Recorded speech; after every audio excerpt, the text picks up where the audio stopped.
Keth Vorin had lived for 9,000 years, and in all that time, he had never seen anything that truly surprised him. He had witnessed the birth of stars and the death of entire civilizations. He had watched empires rise from nothing and crumble back into dust, and he had recorded it all with the patient detachment of an eternal scholar who knew that time would eventually erase everything. His species, the Velorath, measured their existence in millennia rather than decades. They moved slowly through the universe, gathering knowledge, observing younger races, and waiting for the cosmos to reveal its secrets. They considered themselves the wise elders of the galaxy, the patient shepherds who would guide lesser beings toward enlightenment. When the Galactic Concord assigned Keth Vorin to observe the newest spacefaring species, he accepted the task with mild curiosity and nothing more. These creatures called themselves humans, and they had emerged from a small blue planet in an unremarkable corner of an average galaxy. Their lifespans averaged a mere 80 years, which seemed almost cruel to a being who had already lived more than 100 of their generations. He arrived at the human colony world called New Haven on what the locals considered a peaceful morning. The colony had been established only 40 years ago, which meant it was younger than some of the meals Keth Vorin had taken his time to finish. He found the humans fascinating in a distant sort of way, like watching insects build elaborate hives that would be washed away by the next rain. They moved so quickly, these short-lived creatures. They hurried from place to place as though every moment mattered, as though they could not afford to waste a single heartbeat. Keth Vorin found it exhausting just to watch them, and he wondered how they managed to accomplish anything meaningful in their brief flicker of existence. He had been observing the colony for 3 weeks when everything changed. The Drakmari Dominion had been expanding its borders for 300 years, consuming world after world with cold efficiency. They were a reptilian species with scales like black armor and eyes that held no warmth. They did not conquer for glory or passion, but simply because expansion was logical, because resources were finite, and because weakness invited exploitation. Their fleet emerged from hyperspace without warning, 400 warships, bristling with weapons that could crack a planet in half. They arranged themselves in perfect formation, a wall of death hanging in the void above New Haven, like a sentence waiting to be carried out. Keth Vorin observed from his neutral vessel, protected by diplomatic immunity and the Concord's guarantee of safe passage. He prepared to document what he assumed would be a swift and unremarkable massacre. The humans had only 63 ships in the system, most of them outdated patrol vessels and cargo haulers that had been hastily armed. The mathematics were simple, and the outcome was certain. He was wrong, though he did not know it yet. Commander Jack Morrison received the alert while his ship, the TCS Defiant, sat in dry dock with half its systems offline. The vessel had been undergoing repairs for 2 weeks, and most of his crew was scattered across the colony on shore leave. His engines were running at 60% capacity, his weapons systems had not been fully calibrated, and his shields were operating on backup power. Any rational commander would have ordered an immediate retreat. The Defiant was in no condition to fight, and staying meant certain destruction. Morrison could have jumped to hyperspace and reported the attack to Terran Command, and no one would have blamed him for making the logical choice. Instead, he broadcast a message on all frequencies that made Keth Vorin pause in his note-taking. "All hands, this is Commander Morrison. I know many of you are on leave, and I know our ship isn't ready for a fight. But there are 4 million people on that colony below us, and they have nowhere to run. So here is what we're going to do. We're going to buy them time. We're going to hold the line until the evacuation transports can jump to safety, and we are not going to leave our people behind. Report to your stations immediately. Morrison out." Keth Vorin recorded this with a note that read, "The humans appear to lack basic self-preservation instincts. He did not yet understand what he was witnessing. Across the colony, humans responded to the alert with a speed that defied Kethvoron's expectations. They did not panic, they did not flee in disorder, they simply moved. Soldiers grabbed their weapons and ran toward the defensive positions. Civilians helped each other toward the evacuation shelters. Parents carried children, while elders refused to slow down despite their aching joints. Lieutenant Kate Sullivan was 26 years old when she sprinted through the corridors of the Defiant toward her station at the Point Defense Batteries. She had been eating breakfast in a small cafe when the sirens began to wail, and she had left her meal on the table without a second thought. Her heart pounded in her chest as she ran, and she could feel the fear crawling up her spine like cold fingers. But she did not stop. She did not hide. She reached her station, strapped herself into the command chair, and began activating systems that had not been tested since the last maintenance cycle. "Turret teams, report in," she called through the intercom, her voice steady despite the terror she felt. "I need all batteries online in 5 minutes. We have incoming, and we are not going to let them through." Around her, young men and women who had been enjoying their shore leave just minutes ago took their positions with grim determination. Petty Officer Danny Kowalski had been on a date with a woman he hoped to marry someday. Ensign Maria Vega had been visiting her younger sister at the colonial school. Gunner's mate Pete Lawson had been sleeping off a late night at the local bar. None of them hesitated. None of them complained. They simply did what needed to be done. Kethvoron watched the human fleet begin to move, and he felt the first stirring of something he had not experienced in centuries: curiosity. These beings knew they were outmatched. They knew the odds were impossible, and yet they formed their battle lines as though victory were still within reach. The Drakmari commander, Warlord Thesic, broadcast a message demanding immediate surrender. His terms were simple. The humans would lay down their arms, the colony would be absorbed into the Dominion, and those who cooperated would be permitted to live as servants. It was generous by Drakmari standards, and Thesic expected the humans to accept with grateful relief. Commander Morrison's response was brief. "Negative. New Haven is not for sale. If you want this world, you will have to take it from us. And I promise you, we will make you pay for every inch."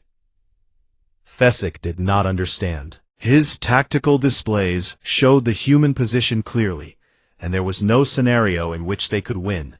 Surrender was the only logical option, the only path that preserved lives and resources. Why would these short-lived creatures choose death over submission when submission offered survival? He ordered his fleet to advance, and Kethvoron leaned forward in his observation pod, suddenly aware that he was about to witness something that would change his understanding of the universe forever. These humans were afraid. He could see it in their biosigns and hear it in the tremor of their voices. But they stood their ground anyway, facing an enemy that could crush them without effort. For the first time in 9,000 years, Kethvoron did not know what would happen next. And that uncertainty thrilled him in ways he could not explain. The first missiles launched at exactly 3:47 in the morning by human standard time, and the darkness of space lit up with the fire of weapons that could level cities. Kethvoron watched through his sensor arrays as hundreds of projectiles streaked toward the thin line of human ships, and he calculated that the battle would be over within the hour. He was wrong again. Lieutenant Kate Sullivan saw the incoming wave on her display, and for a single heartbeat, she allowed herself to feel the full weight of her terror. She was 26 years old. She had never seen real combat, and she was about to face the most powerful military force in the known galaxy. Her hands trembled as she gripped the targeting controls, and she wondered if she would ever see her parents again. Then she took a deep breath, pushed the fear down into a place where it could not reach her, and began calling out coordinates to her gunners. "Turret 7, I need you tracking the cluster at bearing 275. Turret 12, you have incoming at Mark 15. Prioritize the heavy missiles first. All stations, remember your training and trust your instincts. We can do this. Her voice did not waver, and her gunners responded with a discipline that would have impressed veterans twice their age. The point defense batteries opened fire, filling the void with streams of hot metal that tore through the incoming missiles like rain through paper. Ketvorin noted that the humans were operating at 94% efficiency, despite their lack of combat experience. This should have been impossible. Untested crews typically performed at 60% or less during their first engagement, overwhelmed by fear and confusion. But these humans fought as though they had been doing this their entire lives. A plasma round breached the hull 17 meters from Kate's station, and the explosion killed 3 of her gunners instantly. The corridor filled with fire and debris, and warning klaxons screamed as the ship's systems detected the damage. Kate felt the heat wash over her, even through her armor, and she smelled the terrible scent of burning metal, and worse things she did not want to identify. She did not retreat. She did not freeze. She sealed her helmet against the smoke, grabbed a fire suppressor with one hand, and continued calling out targeting coordinates with the other. Danny, I need you on manual override for the port array. Maria, take over turret 7. Pete, get those fires contained before they reach the ammunition storage. Move, people, move. Petty Officer Danny Kowalski had shrapnel embedded in his left arm, and blood was seeping through his uniform sleeve. The pain was extraordinary, a burning agony that made him want to scream and curl up in a corner until someone came to help him. Instead, he wrapped his wound with electrical tape, gritted his teeth against the pain, and returned to his station. Port array coming online now, Lieutenant. Ready to engage on your command. Ketvorin found himself leaning forward in his observation pod, his ancient heart beating faster than it had in centuries. He had studied warfare across 1,000 civilizations, and he understood the psychology of combat better than most generals. What he was seeing should not have been possible. The humans were terrified. His sensors detected elevated heart rates, stress hormones flooding their systems, the unmistakable biochemical signatures of creatures facing death. Their bodies were screaming at them to run, to hide, to do anything except stand in the path of overwhelming destruction. And yet they fought. They fought with a ferocity that defied their fear, a determination that transcended their survival instincts. They took hits that should have broken them and kept firing. They lost friends and comrades and kept fighting. They faced certain death with steady hands and clear eyes. The Drakmari did not fight this way. They operated on cold logic and calculated risk, advancing when victory was probable and retreating when losses exceeded acceptable parameters. When a Drakmari warrior determined that death was certain, they surrendered or withdrew. This was rational, this was efficient, this was how intelligent beings preserved themselves for future battles. The humans did not surrender. Commander Jack Morrison stood on the bridge of the Defiant as his ship shuddered under the impact of enemy fire. Damage reports flooded in from every section, and he knew that his vessel was dying around him. The shields had failed 10 minutes ago. The port engine was offline, and fires were burning in 3 separate compartments. A support beam collapsed without warning, and Morrison felt his left leg shatter beneath the weight. The pain was blinding, a white-hot agony that threatened to pull him down into unconsciousness. He heard someone screaming and realized it was himself. "Medic," he gasped through clenched teeth. "Someone get a medic up here." A young corpsman named Alex rushed to his side and began assessing the damage. The leg was crushed beyond saving, and blood was pooling on the deck at an alarming rate. Alex applied a tourniquet with practiced efficiency, his hands steady despite the chaos around him. "This wound is critical." Morrison shook his head and grabbed Alex by the collar, pulling the young man close enough to see the determination in his eyes. I am not leaving this bridge. Patch me up enough to function and get back to your station. That is an order. Alex wanted to argue. Every bit of his medical training told him that this man needed surgery immediately, or he would die. But he saw something in Morrison's eyes that silenced his objections, a fire that burned brighter than the pain. He applied a pressure bandage, injected a dose of combat stimulants, and helped his commander into a seated position against the tactical console. "Helm," Morrison called out, his voice hoarse but steady. "Bring us about. I want our bow pointed right at their flagship." "Sir, that is suicide," the helmsman replied, his own voice cracking with fear. "Maybe, but those transports behind us have 40,000 civilians who need time to reach the jump point. Mothers and fathers and children who are counting on us to protect them. So we are going to buy them that time, and we are going to make the Drakmari pay for every second. Now bring us about." The helmsman obeyed, and the Defiant turned toward the enemy fleet like a wounded predator refusing to die. Kethvoron watched with something approaching awe as the damaged human vessel accelerated toward the Drakmari formation. It was a gesture of defiance that served no tactical purpose, a statement written in fire and blood that said these humans would not go quietly into the darkness. Warlord Thesic observed the same thing, and felt a sensation he had not experienced in his long career. Uncertainty. His tactical displays told him that victory was assured, that the human resistance would crumble within the hour.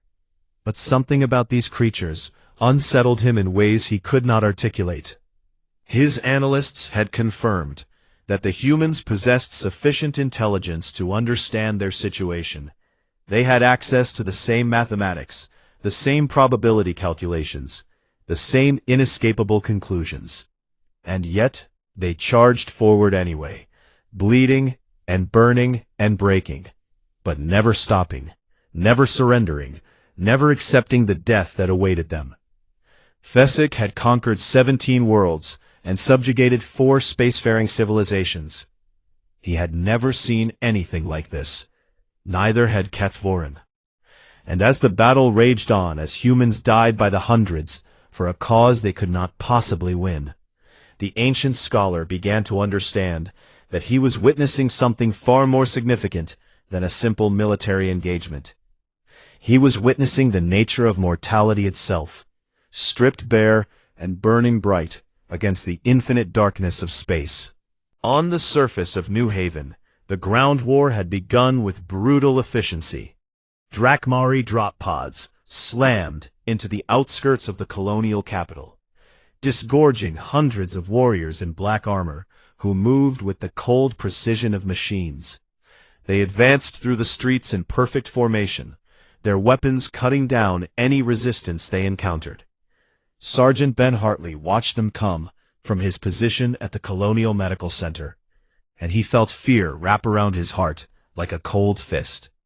He was 34 years old, a career Marine who had served on 3 different colony worlds, and he had never faced anything like this. The Drakmari were bigger than humans, stronger than humans, and equipped with technology that made his own weapons look like toys. He had 12 Marines under his command, 12 young men and women, who looked to him for guidance and leadership. Behind him, the medical center held 300 patients who could not be moved, children recovering from surgery, elderly patients on life support, mothers who had given birth just hours ago. The evacuation teams were working as fast as they could, but they needed time. Ben did not have time to give them.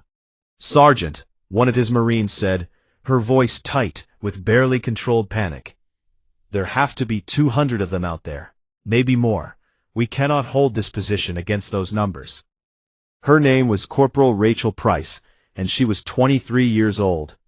She had joined the Marines to pay for her education, and she had never expected to see real combat. Now she was crouched behind a makeshift barricade, watching an alien army advance toward her, and she was trying very hard not to think about all the things she would never get to do. Ben looked at her, then at the rest of his squad, and he saw the same fear reflected in every face. They were young, most of them, and they had families waiting for them back home. They had dreams and hopes and futures that stretched out before them like promises waiting to be kept. And he was about to ask them to die. "Listen up," he said, keeping his voice calm and steady, despite the terror churning in his gut. "I am not going to lie to you. The odds are bad, and some of us are probably not going to make it through this. But those patients in there are counting on us. There are kids in that building, people who cannot fight for themselves, people who will die if we run." He paused and looked each of his Marines in the eye, one by one. "I am staying. I am going to hold this corridor until those people are safe, or until I cannot hold it anymore. But I am not ordering any of you to stay with me. If you want to fall back, I will not blame you. The door is right there." For a long moment, no one moved. The sound of Drakmari boots echoed through the streets, growing closer with every second. Ben could hear his own heartbeat pounding in his ears, and he wondered if this was how it ended, alone at a barricade, with an empty rifle, and nothing but stubbornness to keep him standing. Then Corporal Price stood up, checked her weapon, and took her position at the barricade.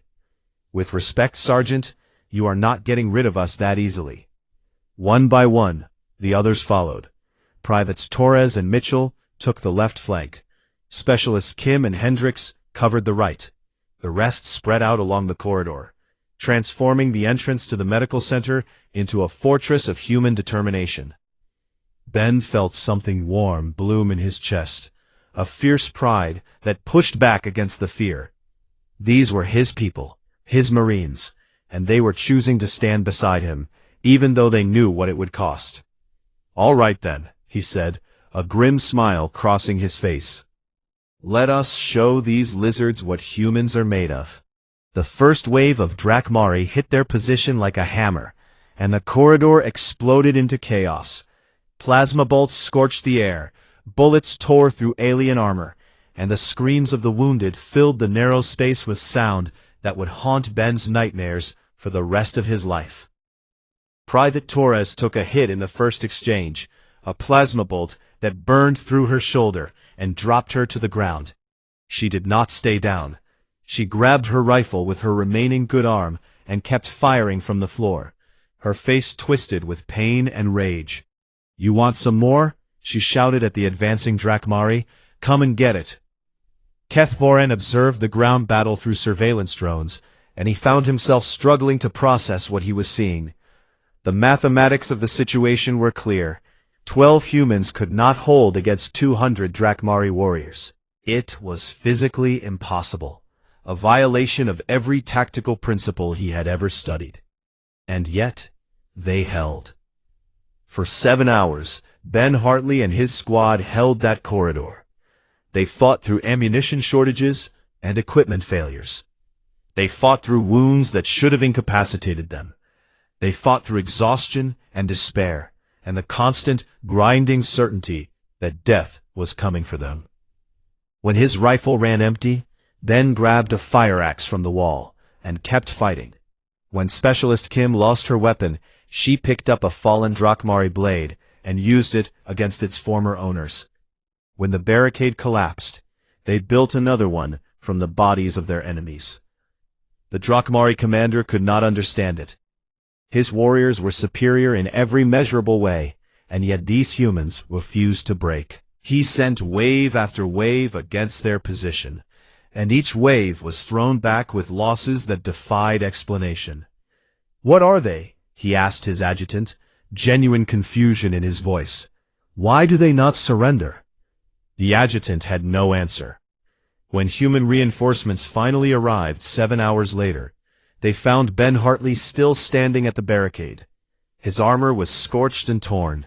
His face was covered in blood, both human and alien, and he was holding a fire axe that had been dulled by overuse. 4 of his Marines had survived. 8 had given their lives in that corridor, but every single patient in the medical center had been evacuated to safety. Kethvoren recorded the engagement with trembling hands, and he found that he could not maintain his scholarly detachment. These humans had sacrificed themselves for strangers, for beings they had never met and would never know. They had weighed their own lives against the lives of others, and found themselves willing to pay the ultimate price. The Velarath did not think this way. They calculated value and risk. They preserved themselves against future necessity. They made decisions based on logic and probability. The idea of dying for strangers was incomprehensible to a species that measured life in millennia. But these humans, these brief flickering candles of consciousness, had done exactly that. They had burned themselves up to light the way for others, and they had done it without hesitation. Kethvoron began to understand why the ancient texts spoke of mortal races with such reverence and fear. It was not their technology that made them dangerous, not their numbers, or their weapons, or their tactical brilliance. It was this, their willingness to die for something greater than themselves. And that was a power that no immortal civilization could ever truly match. The battle had raged for 12 hours, when Commander Jack Morrison finally died. His ship, the TCS Defiant, had held together far longer than anyone expected, absorbing punishment that should have destroyed it 10 times over. But even human stubbornness could not keep a vessel flying forever, and when the reactor finally breached, Morrison was still on the bridge, still giving orders, still refusing to abandon his crew. His last transmission was picked up by every ship in the system. "All vessels, this is Defiant. We are going down, but we took 6 of them with us. Continue the mission. Protect those transports. Morrison out." Then the Defiant exploded in a ball of white fire, and 700 human souls joined the stars they had died to protect. Kethvoron recorded the moment with a heavy heart, and he found himself struggling to maintain his emotional equilibrium. He had witnessed countless deaths in his 9,000 years, entire civilizations wiped out in the blink of a cosmic eye. But something about this one hit differently. Something about this one human's refusal to surrender, even as his ship burned around him. Command of the remaining human fleet passed to Captain Lisa Brennan of the TCS Valor, a 41-year-old career officer who had never led more than a patrol squadron. She was not ready for this responsibility. She was not trained for this level of combat, and she knew with absolute certainty that she was going to die before the sun rose again. She took command anyway. "All ships, this is Captain Brennan. Commander Morrison gave his life to buy those transports time to escape. We are going to honor that sacrifice. Form up on my position and prepare to engage. We are not running. We are not hiding. We are not giving up. Today we show the galaxy what humans are made of." The remaining 19 human vessels formed a ragged line between the Drakmari fleet and the evacuation transports. They were battered and broken, running on emergency power and held together with emergency patches and prayers. By any reasonable measure, they should have been incapable of continued combat. They were still fighting. Warlord Thesic observed the human formation with growing frustration. His fleet still outnumbered theirs by more than 10 to 1. His warriors were fresh, while theirs were exhausted, and yet these creatures refused to accept the inevitable. He had offered them surrender terms twice already, generous terms that would have preserved their lives, and twice they had rejected him with responses that bordered on insulting. He decided to try once more, if only to understand the psychology of these bewildering beings. "Human Commander," he broadcast on open channels, "you have fought with honor, and I offer you one final opportunity to surrender. Lay down your arms, and your people will be treated fairly. Your colony will be absorbed into the Dominion, but your lives will be spared. This is more than most of your kind can expect. Accept my terms, and this battle ends." Lisa Brennan listened to the offer, and she thought about all the people counting on her.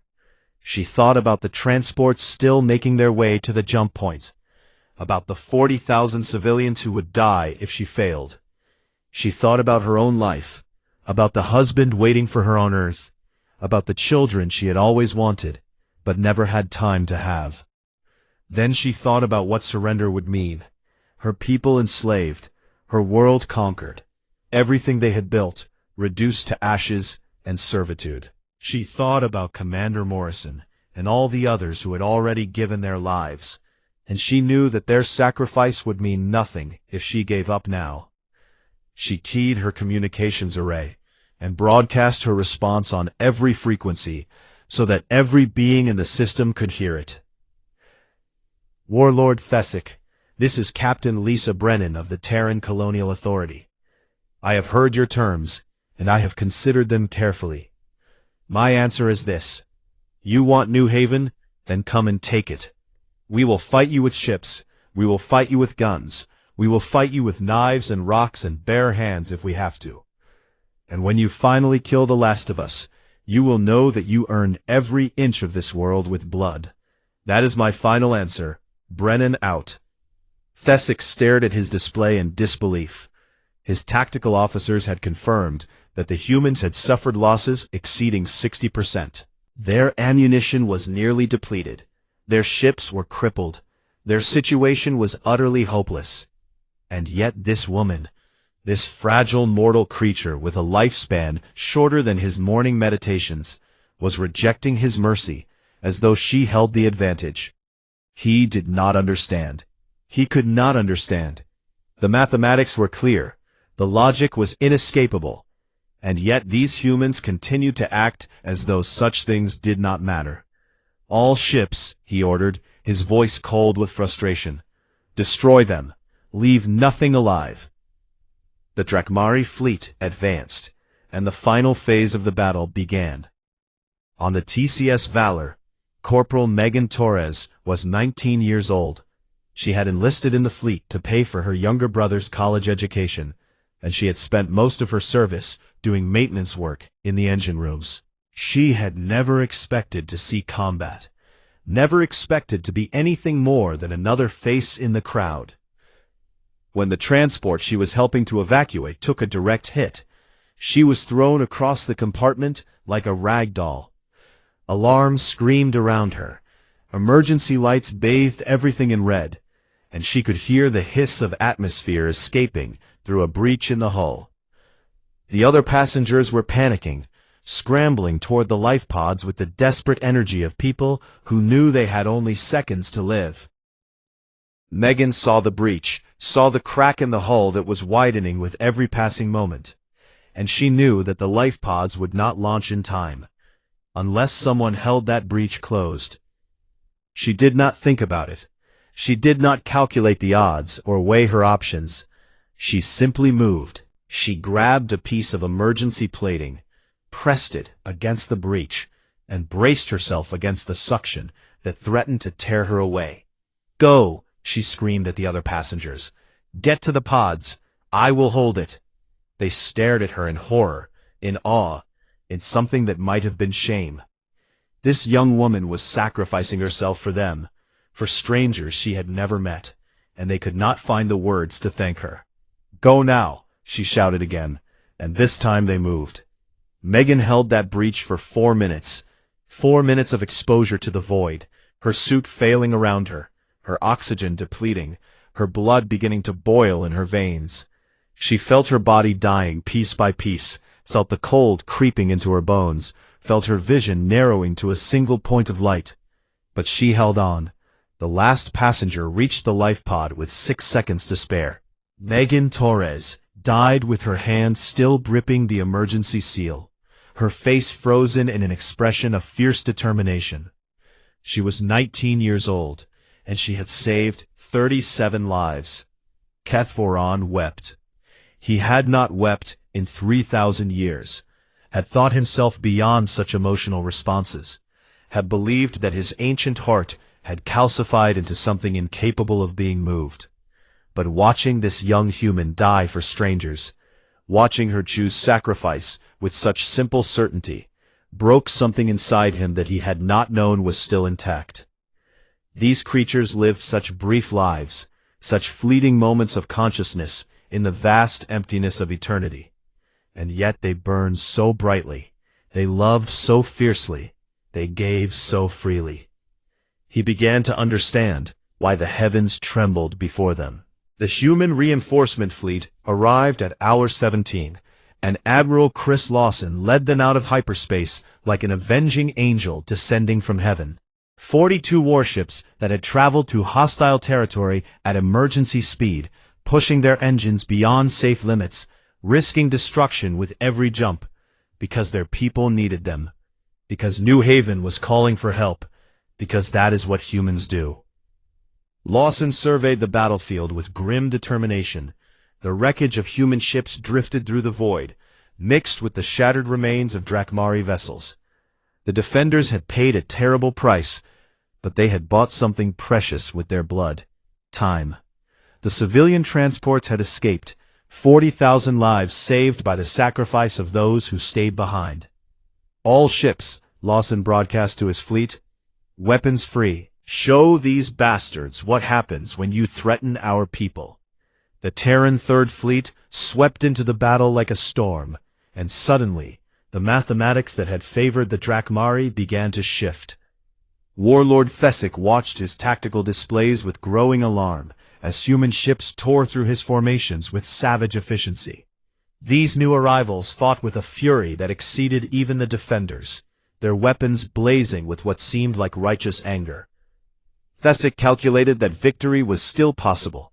His fleet still held numerical superiority. His warriors were disciplined and well-equipped, and the humans had already suffered devastating losses.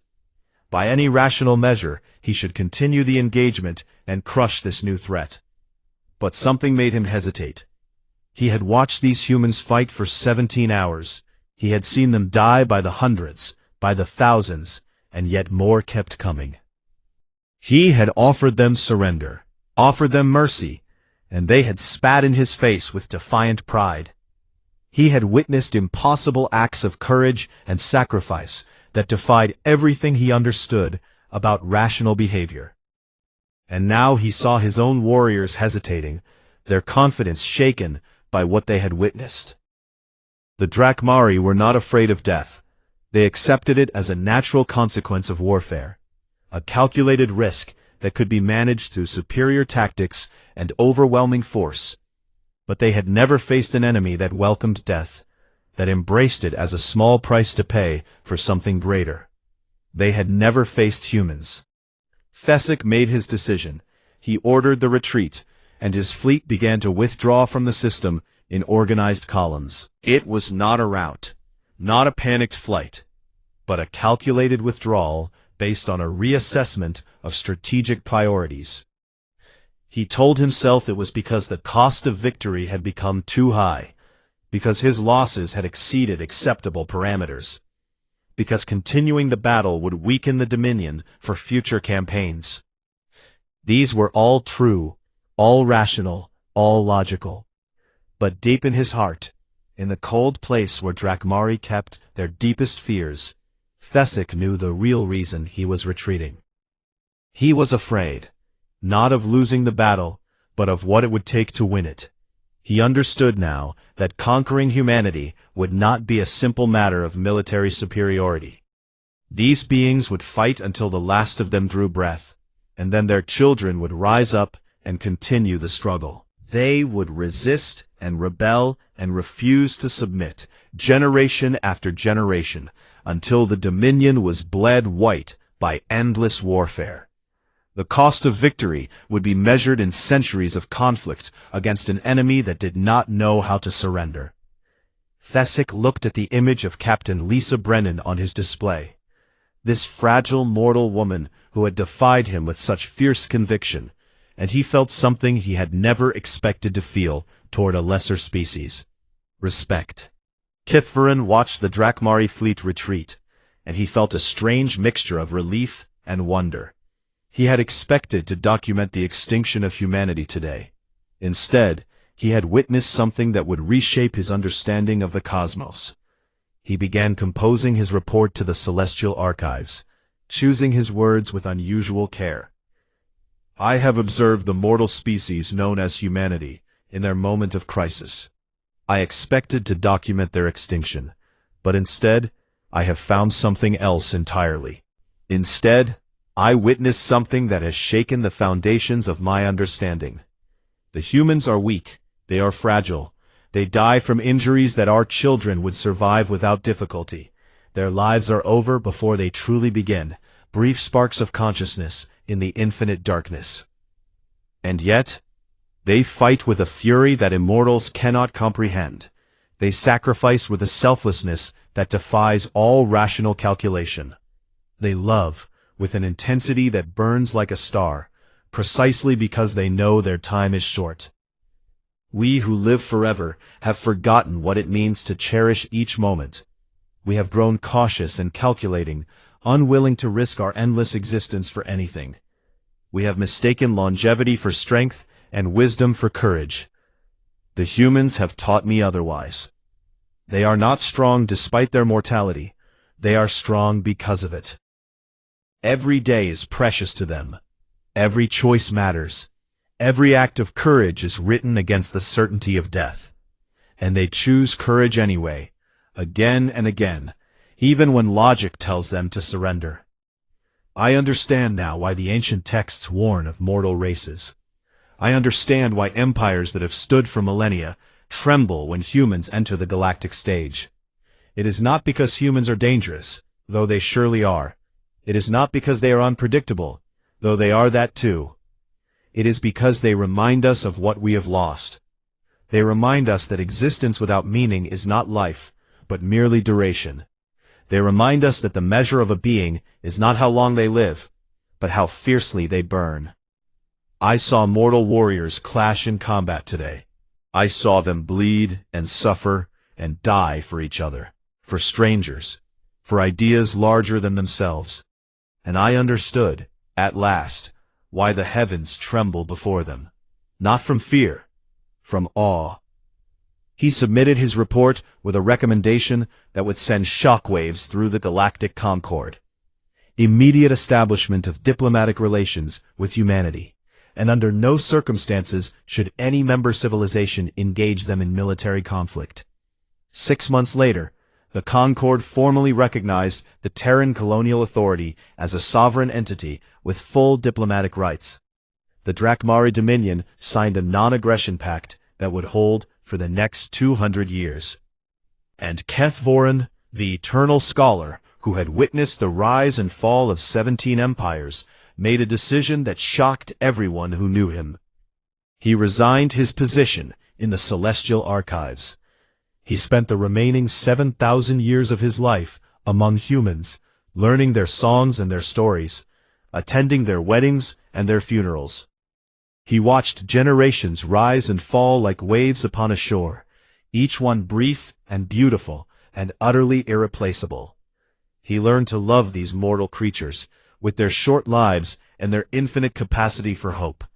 He learned to cherish each moment as they did, to find meaning in the small things, to burn rather than merely endure. When he finally died, surrounded by the descendants of friends he had made centuries ago, his last words were in the human language he had grown to love. For teaching me how to live. His epitaph, carved in stone on a small cemetery on the world that had once been called New Haven, read simply, "He learned to burn." And the humans who visited his grave, generation after generation, understood exactly what that meant. They understood because burning was what they did, what they had always done, what they would continue to do until the last star went dark. They were mortal, they were brief, they were beautiful, and the heavens would tremble before them forever.